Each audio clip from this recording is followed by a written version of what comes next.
Повеќе земјоделци од лани годинава се пријавија за субвенции во Штипско. Вчера истече пролонгираниот рок за поднесување на барања. И годинава финансиска подршка од државата побараа над 2000 земјоделци. Заклучно вчера, последниот рок за аплицирање за субвенции во подрачната единица на Министерство за земјоделство, шумарство и водостопанство Штип, поднесени се околу 2300 барања од земјоделците, од кои за разлика од лани е зголемена бројката за нешто повеќе од 150 баратели.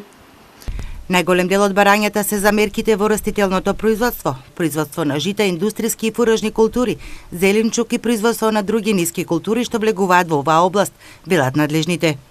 И оваа година земјоделците пројавуваат најголем интерес за мерките во растителното производство.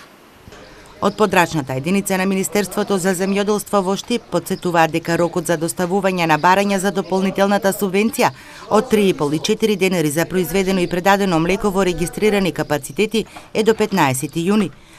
Во втората фаза за аплицирање се доставуваат откупните белешки за првите 4 месеци од тековната година.